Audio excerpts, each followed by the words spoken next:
So good afternoon everyone. So we are the group 8 and we will tackle about employee moral and motivation in chapter 14. So moral and job satisfaction.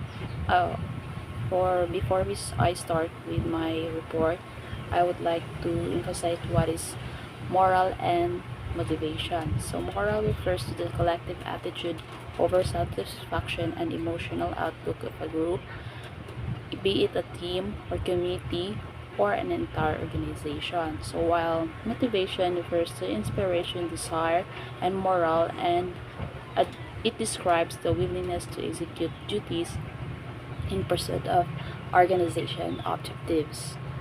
So moral and job satisfaction is important both to supervisor and HRD. So the effects of many human resource challenges are examined with respect to their impact on job satisfaction. So moral is a mental attitude which makes the individual perform his or her work either willingly and enthusiastically or purely and reluctantly. So moral is present in varying degrees and is generally viewed as an important indication of how well things are going. Individual differs in how they respond to the condition of work. While some employees may be highly satisfied with a particular job, um, other employees may find the same condition extremely dissatisfying. So an important issue surrounding every human resource activity is how it will influence the level of moral of employees. So low moral contributes to the labor problems, attempts to organize labor unions, excessive employee turnover or labor grievances, and organization climate. So there are basic factors influencing employee morale. First is non-work related factors such as age, sex, and work values. So this influence the attitude of employee about things around him or her. Second is management practices or qualitative aspects of jobs. So good pay policies generally created positive attitudes toward the job. Supervisors who are fair, considerate, and competent generally created positive feelings of satisfaction with supervision. Third is outside factors. So just as work influence a person's satisfaction with life in general, so does the quality of life from work influence satisfaction with work. The frustration and difficulties people face in their personal lives have contributed to their general decline in satisfaction throughout the workforce. Fourth is the state of communication in the firm. So, effective communication between employees and management builds every employee morale. Practicing upward, downward, and on the same level communication encourages employees to participate and get involved, thereby promoting teamwork and harmony among all the employees.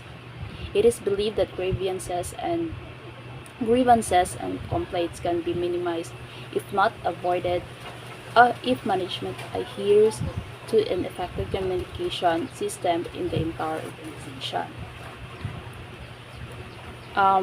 Next is the motivation of performance. So motivation is defined as the willingness to exert high levels of effort to reach organizational goals, so conditioned by the effort's ability to satisfy some individual needs. So needs differ among individuals and reward in the form of individuals' desire or needs or his or her objectives. So there is performance-based rewards. So performance-based rewards play a number of roles and address a variety of purpose in organization.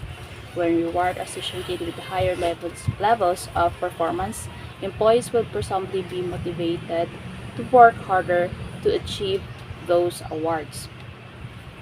So next is factors influencing motivation. So first is the individual differences. Um, this is the personal needs, values, attitudes, interests, and abilities, and that people brings to jobs. So personal, because these characteristics vary from person to person. So that's what motivates people. One employee may be motivated by money, so that's what motivates and go for a high paying job, while another may be motivated by security and accept a low paying job that involves less risk, risk of unemployment. Second is job characteristics. So the aspects of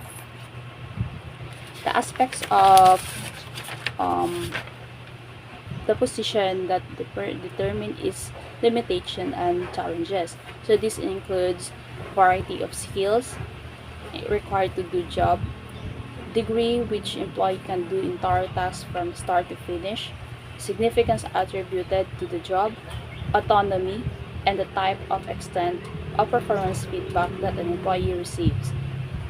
Third is the organization practices.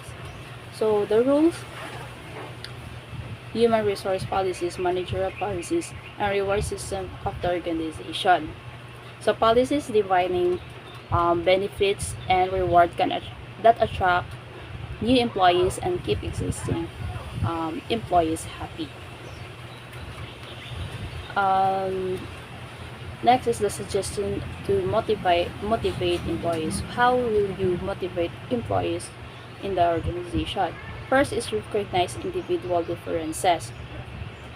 Employees are not homogeneous, so they have different needs and they differ in terms of attitudes, personality, and other important individual variables that affect their levels of motivation. Second is match the people's job. So, for example, high achievers should be sought for a job, running a business, or an autonomous unit within a larger business. So, such jobs are most attractive and motivating to employees with a higher growth need. Third is use goals. So in an organization, there must be a goal. So managers should ensure that employees have hard specific goals and feedback on how well they are doing in pursuit of these goals.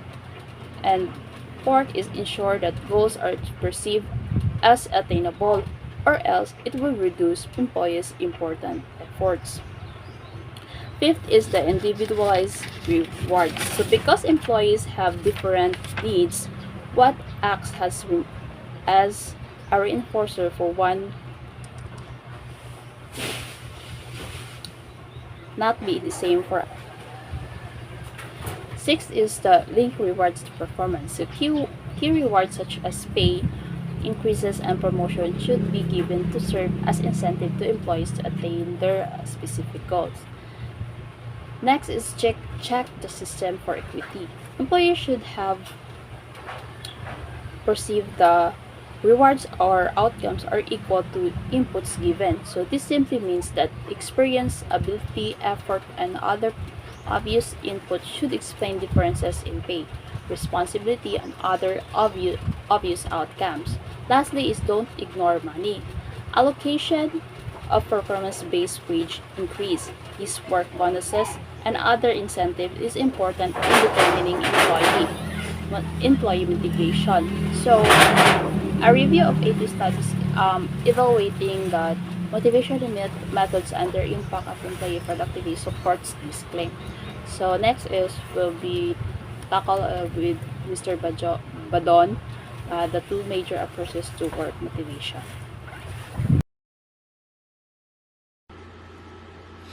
So, good day everyone. I'm John Clifford Badon. So, today I'm going to report the two major approaches to work motivation. So, there are two major approaches to work motivation. First is the content approach and the process approach. So, the content approach, this approach emphasizes the what of employee motivation. So, it addresses the question, what motivates behavior? So, under content approach, there are four theories. First is the hierarchy of needs theory. Second is ERG model. Third is the three needs theory. And lastly, the motivation hygiene theory. Hierarchy of needs theory by Abraham Maslow. So Maslow categorized the needs of a people into 5 levels. So the first or the lowest level is the physiological needs like food, clothing, shelter. Next is the security or safety needs, like protection from physical or emotional harm. Next is the affiliation or social needs like the desire for affection or love and friendship. Next is esteem needs, so the desire for self-respect. And lastly, the highest level is self-actualization needs, like the desire for personal growth or to achieve one's potential and self-fulfillment.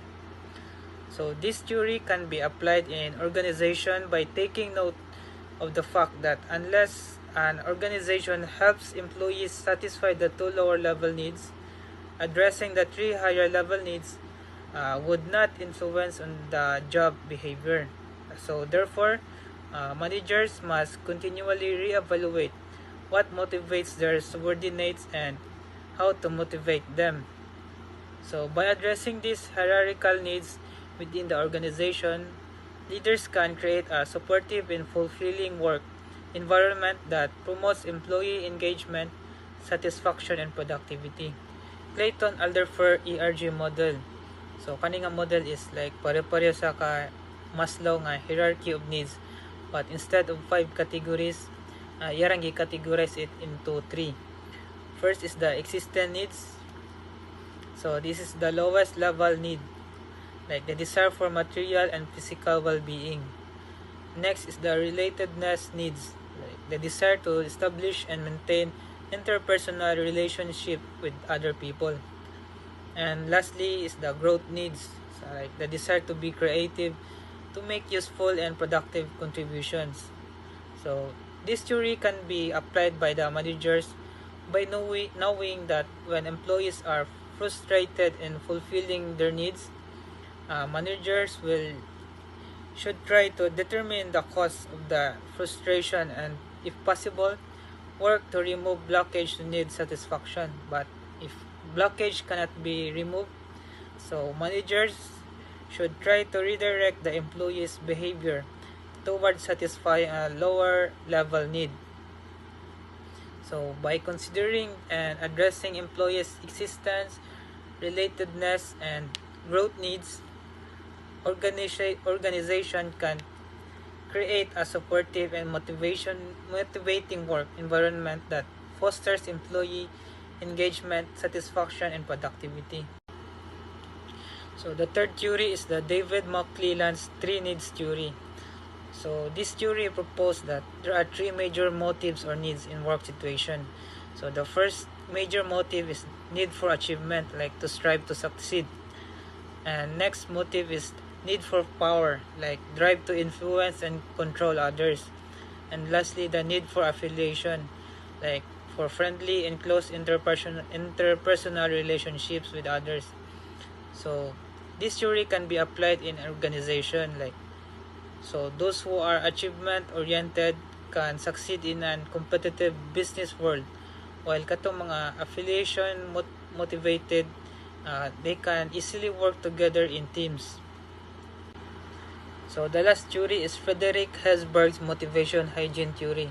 So this theory suggests that distinct kinds of experience produce job satisfactions or motivators, and job dissatisfaction are hygiene factors. So for job satisfactions, like mga challenges of the work, responsibility, recognition, achievement, advancement, and growth. While kaning mga hygiene factors ay like kaning working condition, company policies, supervision, coworkers, salary, and job security. So this theory can be applied by not only focusing or relying on hygiene factors to motivate employees, but on what Herzberg calls the real motivators to solve human resource problems such as grievances, low productivity, and the like. So this theory shows how important it is that managers understand difference between human beings when designing motivational approaches. So the next approach is the process approach.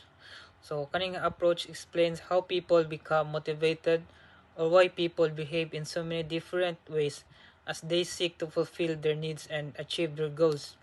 So under this approach, there are 4 theories, which is the expectancy theory, equity theory, reinforcement theory, and the goal setting theory. Victor Vroom's expectancy theory. So Cunningham theory is based on assumption that people choose among alternative behavior because for a particular behavior will lead to a more desired outcomes, while the other behavior will lead to undesirable outcomes. So it includes 3 variables or relationship. So first variable is the expectancy or effort performance linkage. So individual that exerting a given amount of effort will lead to a certain level of performance. Next is the instrumentality or performance reward linkage. So individual believes that performing a particular level is instrumental in leading to attainment of a desired outcome. And lastly, balance or attractiveness of reward. So the importance that the individual places on the potential outcome or reward that can be achieved on the job. So this theory can be applied in organization by determining the rewards that each employee value, clear identification of the desired level of performance, and making sure that it is attainable. So to perform well, people must know what to do, be able to do it, and want to do it. Next theory is John Stacey Adams equity theory. So Cunningham theory is based on assumption that a major factor in job satisfaction is the individual's evaluation of the equity or fairness of the reward received. So sabot ani is like ma-motivate ang usa ka employee nga motrabaho og tarong if satisfied sila sa reward na ilang nadawat sa ilang effort na gibuhat. So this theory can be applied by taking note of the fact that inequities usually occur with respect to promotion, salary increases, prerequisite or perks, and other human resource action in organization. So managers must strive to treat all organization members fairly by effectively communicating with them. B.F. Skinner's reinforcement theory. So Cunningham theory is based on the law of effect, like the idea that behavior with positive consequences tends to be repeated, while behavior with negative consequences tends not to be repeated. So katong mga positive behavior will receive reward like bonus, compliment, or promotion, while katong mga negative behavior will receive management disapproval or demotion. So this theory can be applied by using positive reinforcement to influence work behavior. So like do not reward all individuals equally, inform employees what they can do to receive reinforcement, let them know what they are doing wrong, do not punish employees in front of others, and be fair to all. And the last theory is Edwin Locke's goal-setting theory. So this theory explains individuals are motivated when they behave in ways that move them to a certain clear goals that they accept and can reasonably expect to attain. So in other words, it is a tactic that involves setting specific and measurable goals to improve productivity. And by incorporating the goal-setting theory into the workplace, you can both improve employee performance as well as bolster employee. So this theory can be applied by establishing goals that are specific and challenging, and by letting employees participate in setting goals. So employees need accurate feedback on their performance so to help them adjust their work methods when necessary and to encourage them to persist in working towards goals. Hi, good afternoon everyone. Today I'm going to report the chapter 15 about health and safety in the workplace. And by the way, I am the reporter Anjimi Orito. So before we start, what is health and safety in the workplace? So health and safety in the workplace involve implementing practices and measures to safeguard employees and their employers and the public from work related hazard, accident, and health issues. It promotes a safe, healthy, and productive environment by focusing on training safety, the guidelines, and providing necessary personal protective equipment or PPT. Prioritizing health and safety leads to a positive work of culture, enhance employee morale, and reduce costs related to accident, injuries, and legal issues. So next, promoting employees' health and safety. Implementation measure to prevent injuries, illness is must in every workplace, especially in high-risk job. Second, promoting positive well-being in terms of employee comfort, their happiness and contentment, not simply preventing people from getting ill or having accident. It also places several serious responsibility of the employers. So it is crucial for and important for every workplace, especially to the high-risk job, to implement measure to prevent the injuries and illness. So these include promoting positive well-being beyond physical health and their safety, focusing on employee comfort, their happiness and contentment, and employers have a significant responsibility to ensure the overall well-being and safety of their workers. So next, the objective of health and safety policy. So first, through training, awareness, employee participation, and attitude for a safe and a hazard-free professional working environment. Second, to prevent injury or lost property. The last, personally involved and committed to safety and well-being. So creating a safe and hazard-free work environment, it involves training employees to be aware of potential dangers, encouraging their active participation, and fostering a positive attitude towards safety in the workplace. And it is important and essential for every individual to personally engage and commit to ensuring the well-being and security of themselves and in the workplace. So it is really important to orient them for them to be guided in the workplace. So next, health and safety policy. Promoting employees' health and safety are usually under the jurisdiction of HR department, and employers would like to maintain healthy employees so that these employees can work more efficiently and effectively for the attainment of the company of the goals and objectives. So but regardless from how the responsibility is assigned, every organization is required by the law to have a safeguard and the worker's socio-economic well-being, as well as her or his physical safety and health provided in the Occupational Safety and Health Standard or OSH of DOLE. So next.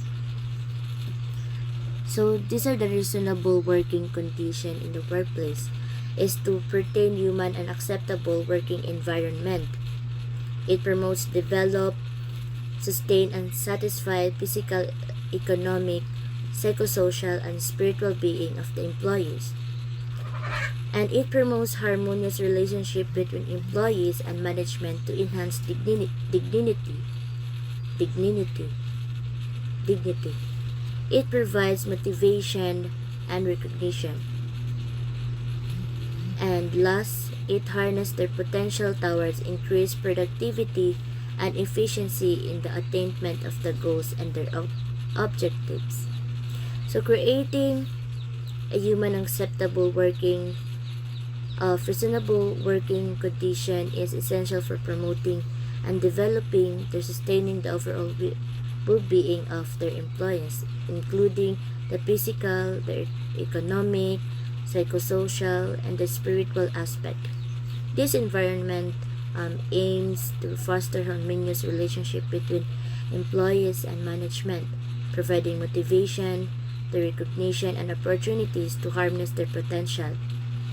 And the importance of this is, or the goal is to increase the productivity and efficiency in achieving the organizational goals and their objectives in the workplace.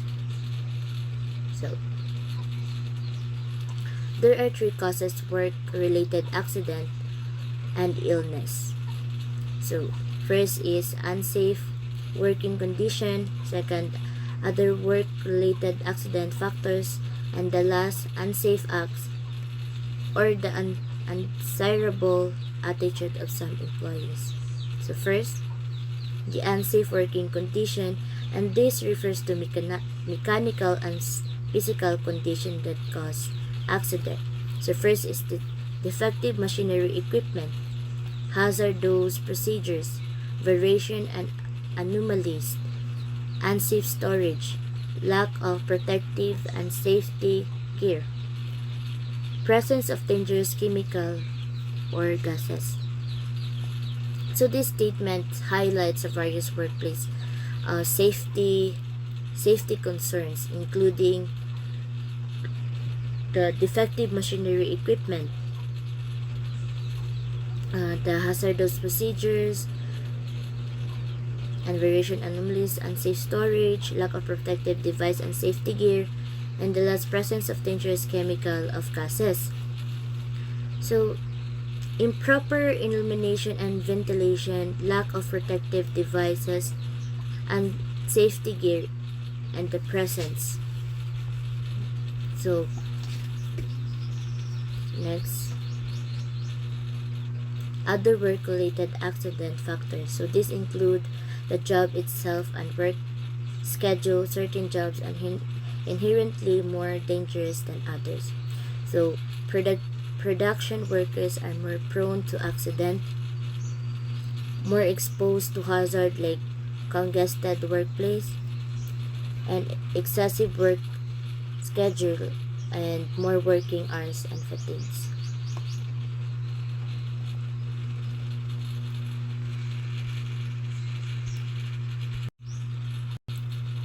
So,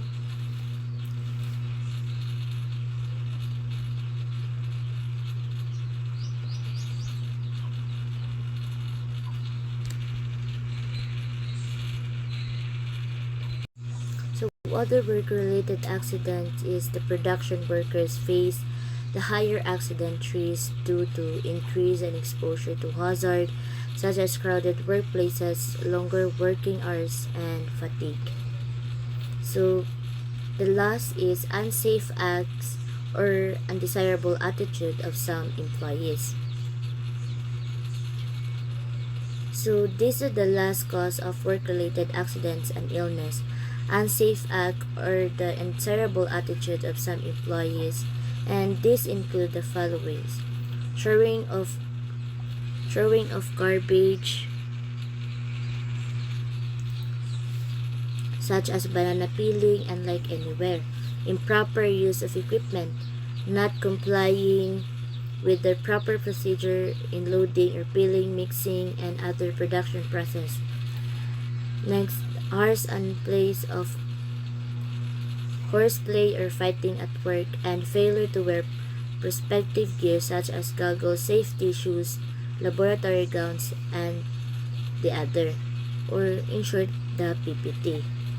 So this highlights the various issues leading to workplace hazard, including the improper garbage disposal and misuse equipment, non-compliance to proper procedures, workplace misconduct, and failure to wear protective gear or equipment. So, in the conclusion,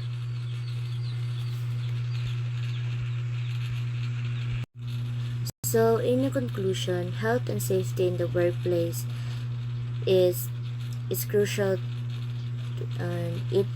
to ensure that well-being of employees, reduce accidents and injuries, maintain a positive work environment, and ultimately contributes to the company overall productivity and success in the workplace. So that's all, and thank you. Hi guys, I am Renzi John D. Conihar, and I will continue the discussion about Chapter 15, Health and Safety in the Workplace. So, occupational disease, the term occupational disease refers to those illness caused by exposures at the workplace. So, occupational disease are health conditions that result from exposures in the workplace. So, such as chemicals, physical agents, and biological hazards. So, this illness can develop over time due to prolonged exposures. So, controlling occupational disease. So, to control occupational disease effectively, organizations need to prioritize workplace safety and health. So, this involves conducting true risk assessments, identify potential hazards, implementing appropriate control measures, providing necessary personal protective equipment, and ensuring proper training for employees regarding the risk they may face. So, additionally, regular health monitoring and surveillance programs can help in early detection of occupational disease. So, creating a culture of safety, encouraging reporting of potential hazards, and promoting open communication between employees and management can also play a crucial role in preventing and controlling occupational diseases. So, investing in employee well-being and establishing clear policies and procedures for hazard mitigation are key components of a successful occupational health and safety program. So, in the second slide, we will discuss the three types of cost of accident. So, first is direct cost. So, in the form of medical hospital expenses, sum of lost wages, insurance administrative cost, rehabilitation of the injured employee, and damage equipment, among others. So, direct cost, example is imagine a scenario where a factory worker injures their hands while operating machinery. So, direct costs include expenses for immediate medical treatment, hospital bills, wages lost during recovery. So, insurance claims rehabilitation services to help the workers regain hand functionality and repair costs of any damaged machinery. So, second is indirect cost. So, include the money, value of time lost by workers who were involved in giving first aid to injured workers. So, associated with investigating accidents, preparing reports of accidents, selecting and training of replacement, attending to legal matters in serious case, and the like. So, indirect cost, example, consider a construction site accident where a worker falls from a height. So, indirect cost would involve the time lost by workers providing first aid, the resources spent on investigating the accident, repairing reports, hiring and training a replacement worker, and managing any loyal proceeding that may arise due to the accident. So lastly is human cost. So although not precisely measured, physical loss of self-esteem like being unable to live a normal life. So heartache of losing a loved one and heartache of losing a family when the breadwinner is killed must be not overlooked. So human cost, example is in a tragic accident at a manufacturing plant resulting in the death of a worker. So the human costs are immeasurable. So the emotional impact on the deceased worker's family, the loss of primary breadwinner. So the psychological trauma experienced by collage who witnessed the accident, and the long-term effects on the moral and well-being of the entire workforce all represents the human cost that extend for behind financial implication. So on the third slide, so we have here the Occupational Safety and Health Center. So occupational safety and health center, the OSHS established by Executive Order number 307 in 1987 by President Corazon C. Aquino. So service as a primary national authority in the Philippines for research and training related to workplace safety and health. So it plays a pivotal role in enhancing workplace conditions by offering expertise, invention, mechanisms, and guidance to organizations. So the OSHS objectives typically include the developing safety standards, conducting research to improve safety practices, so providing training programs for employers and employees, and promoting a culture and safety within workplace.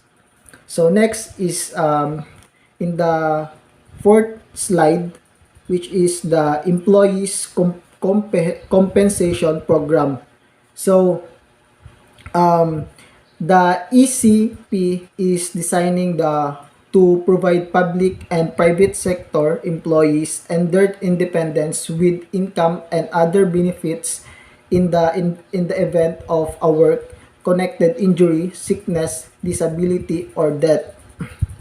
So program administration.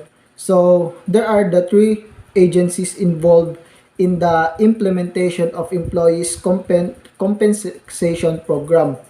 So compensation program, or ECP, the ECP is a program designed to offer financial support to employees in the public and private sectors, so as well as their dependents in case of work-related injuries, illness, disabilities, or fatalities. So it ensures the individual who suffer from work-related incidents receive compensation, including income, benefits, and other form of assistance to help them cope with the financial implications such as events.